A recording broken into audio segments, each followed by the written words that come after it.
আসসালামু আলাইকুম সুপ্রিয় শিক্ষার্থী বন্ধুরা, আবারও স্বাগতম আমার এই অনলাইন ক্লাসে। আজকে আলোচনা করব ক্যালকুলাস 1 বিএসসি এবং অনার্সের চ্যাপ্টার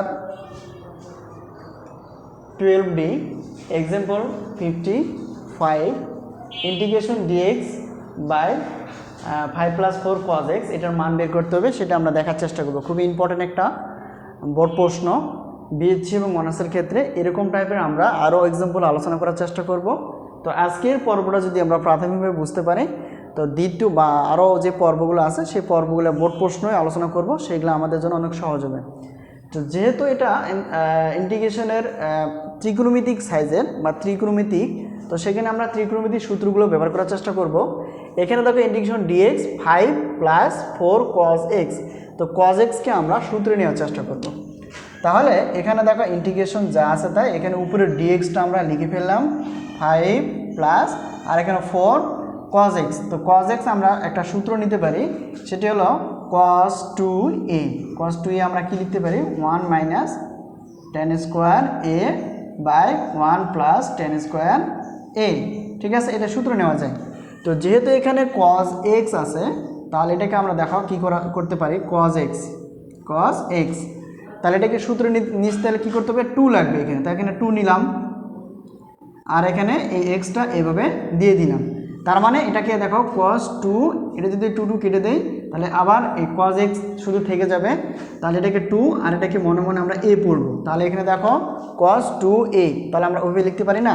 যেমন এখানে দেখো 1 মাইনাস tan স্কোয়ার a বলতে x/2 আর 1 প্লাস tan স্কোয়ার আর a বলতে কি হবে x/2। আশা করি আমরা বুঝতে পারছি। তাহলে এটাকে আমরা কি করব, 4 ইন্টু এখানে যা আছে তাই, এখানে cosকে আমরা সূত্রে নেওয়ার জন্য 2x/2 এটা করতে পারি। তাহলে এখন ওই যেভাবে করলাম সেটা এখন বসাই দেবো এখানে, dx/5+4, এটা গুণ অবস্থা আছে, তো এখানে 4 রেখে দিলাম। আর এটাকে সূত্র নিলে কি হবে, 1 মাইনাস tan স্কোয়ার a বলতে কোনটা x/2। তো ঠিক তেমনি 1 প্লাস tan স্কোয়ার a বলতে কোনটা x/2। ঠিক আছে, এইটা আশা করি আমরা বুঝতে পারছি। তো এই হলো আমরা কি করলাম সূত্রে, এখানে cos x ছিল, এখানে cos 2, অর্থাৎ এটাকে আমরা a মনে করলে তাহলে cos 2a সূত্র কী হবে, 1 মাইনাস tan স্কোয়ার a বলতে কোনটা x/2, আবার 1 প্লাস tan স্কোয়ার a বলতে x/2। আশা করি আমরা এই লাইনটা বুঝতে পারছি। এখন কি করা যায় সেটা একটু খেয়াল করি। দেখো এখানে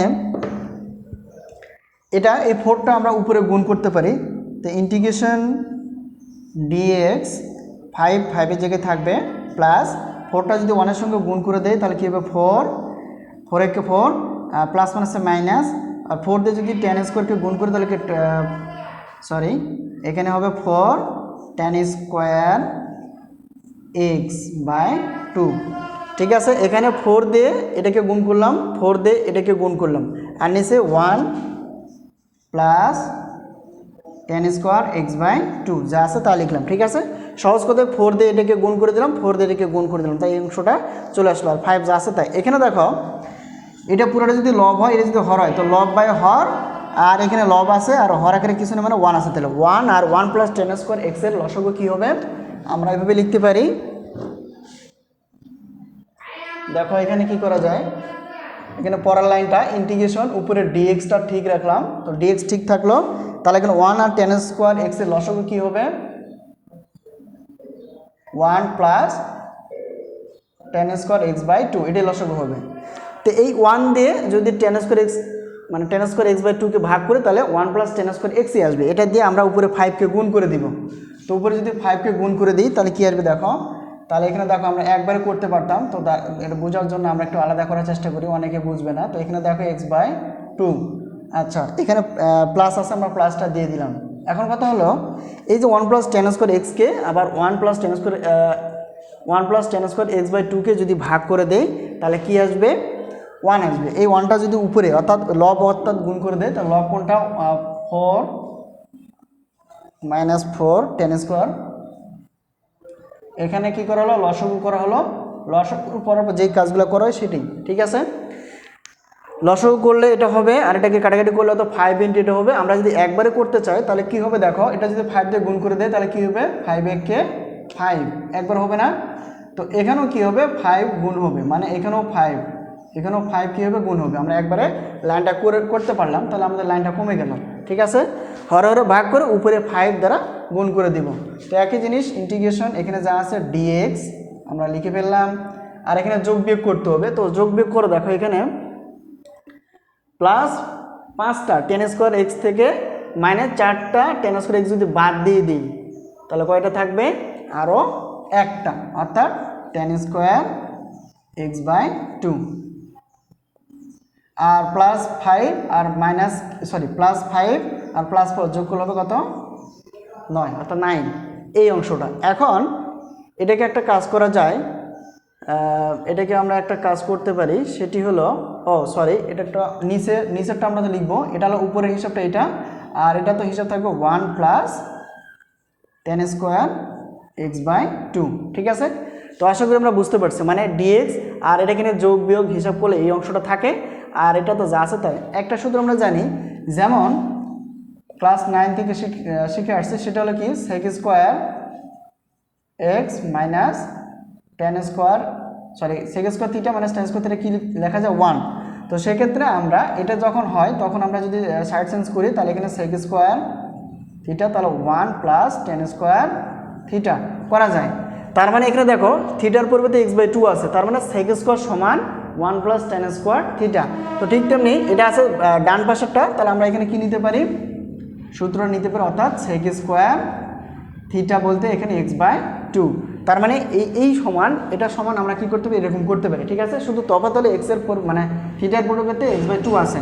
তাহলে এটাকে আমরা কি করতে পারি, এখানে দেখো ইন্টিগ্রেশন ডিএক্স, তাহলে উপরে যা আছে তাই থাকবে tan square x by 2 plus 9, আর নিচেটা দেখো 1 plus tan square x by 2 মানে হবে সেক স্কোয়ার এক্স বাই 2। আশা করি আমরা বুঝতে পারছি। এখন একটা কাজ করা যায়, পরের লাইনে দেখব আমরা। দেখো এখানে পরের লাইনে কীভাবে দেখা যায়, পরের লাইনে বা এখানে করা যায়, একটা লাইন করা যায়। দেখো ইন্টিগ্রেশন, দেখো এটাকে 1 আর ডিএক্সটাকে সাইডে রাখলাম, আর এখানে কি দেখো tan square x by 2 plus 9, আর নিচে সেক স্কোয়ার এক্স বাই 2। ঠিক আছে, এইটা তার মানে আমরা যদি ডিএক্স আমরা 1 দ্বারা গুণ করি একই হবে। এখন দেখো এটা যদি আমরা লব মনে করি আর পুরোটা যদি আমরা হর মনে করি তাহলে কি একটা চেঞ্জ আসবে। কীরকম চেঞ্জ দেখো এখানে ইন্টিগ্রেশন, আচ্ছা তাহলে কি সেক স্কোয়ার এক্সটা উপরে চলে যাবে, অর্থাৎ সেক স্কোয়ার এক্সটা আমাদের কী হবে, যদি উল্টায় দেয় তাহলে সেক স্কোয়ার এক্সটা উপরে চলে যাবে, আর ডিএক্সটা পাশে আসে আমরা দিয়ে দিব, আর 1 না tan square x by 2 plus 9 এটা নিচে চলে আসবে। তার মানে 1টা এটা যদি উল্টায় দেয় তাহলে সেক স্কোয়ার এক্স উপরে চলে যাবে, আর tan square x by 2 plus 9টা কী আসবে, নিচে চলে আসবে। তাহলে এখানে আমরা সূত্র নেওয়ার চেষ্টা করব। তো একটা জিনিস খেয়াল করো, এখানে ইন্টিগ্রেশন উপরে দেখো সেক স্কোয়ার, আর এখানে দেখো এইভাবে করা যায় কিনা এক্স বাই 2, আর এটা কার উপর স্কোয়ার দেওয়া যাবে, 3-র উপর স্কোয়ার দেওয়া যায় না, এরকম করা যায়, তাই তো। মানে 3-র উপর স্কোয়ার মানে কত হবে 9, আর পাশে ডিএক্স আছে, আমরা ডিএক্সটা দিতে পারি।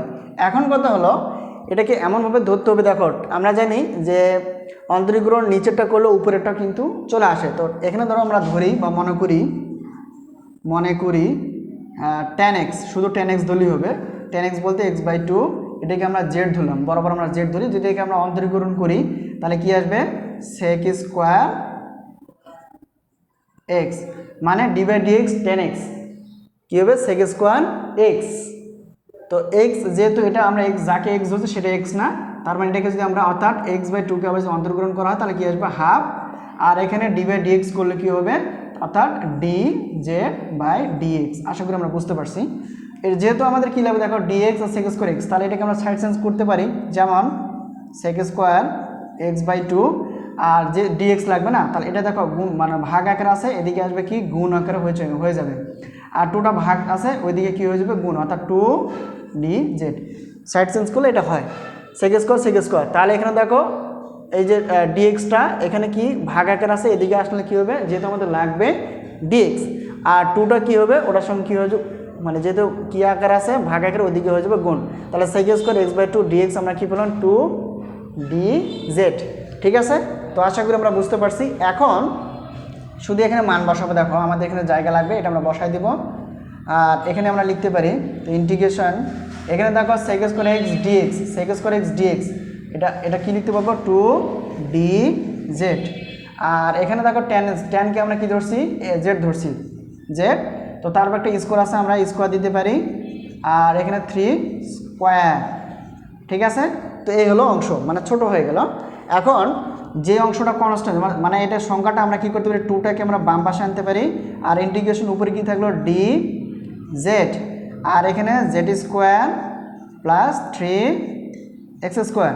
তো একটা সূত্রে নেওয়া যায়, আমরা জানি সূত্র dx by x square plus a square, মানে ইন্টিগ্রেশন যদি থাকে তাহলে আমরা সূত্রটা কীভাবে নিতে পারি, আমরা জানি 1/a tan inverse x by A bracket plus কি সি।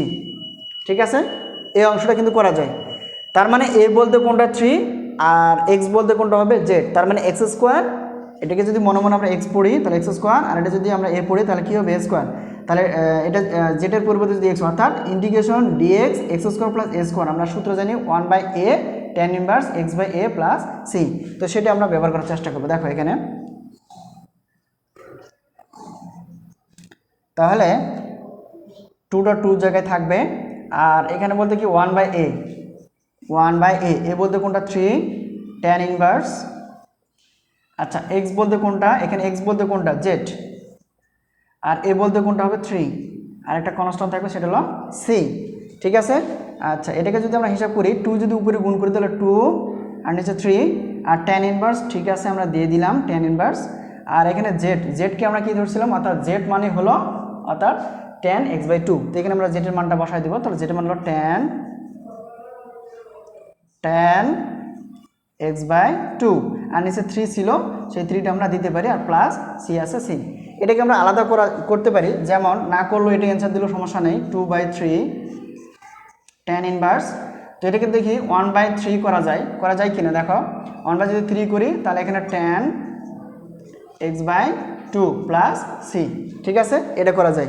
যদি আমরা গুণ করে দেই, দেখো 1-এর সঙ্গে tan x বাই 2 যদি গুণ করে দেয় উপরে চলে যাবে, আর 3টা কী হয়ে যাবে নিচে ভাগ হয়ে যাবে, আর সি আছে সি। এটাই হলো আমাদের এই প্রশ্নের অ্যান্সার। আশা করি আমরা বুঝতে পারছি। তো একটাই জিনিস শর্টকাটে বুঝে নাও, এটাকে সূত্র নিলাম, আমরা এখানে রাফ করছিলাম, অর্থাৎ এটাকে cos 2a আমরা জানি 1 - tan স্কোয়ার a বলতে এখানে x বাই 2 আর 1 + tan স্কোয়ার x বাই 2। ঠিক আছে, এখন এটা যা আছে তাই, এখানে আমরা লসাগু করলাম, লসাগু উপরে a4, তারপর গুণ হয়ে গেল, তারপরে আমরা যোগ বিয়োগ করলাম, উপরে ঠিক থাকবে নিচেটা ঠিক থাকবে। এখন তারপরে ইন্টিগ্রেশন dx, এটা যা আছে তাই, আর যেহেতু আমরা যদি 1 + tan স্কোয়ার x বাই 2 বলতে sec স্কোয়ার x বাই 2 করা যায় সূত্র অনুযায়ী। তো নিচেরটা দেখো এখানে 1 দিয়ে dx-টাকে পাশে রাখলে পারে আমাদের একটা সুবিধা হয়, দেখো এটা যদি লব হয় এটা যদি হর হয় তাহলে উল্টাই যাবে, তাহলে sec স্কোয়ার x বাই 2, এটা উপরে নিচে ছিল সেটা সবার উপরে চলে যাবে, আর tan স্কোয়ার x বাই 2 + 9 এটা নিচে চলে যাবে dx।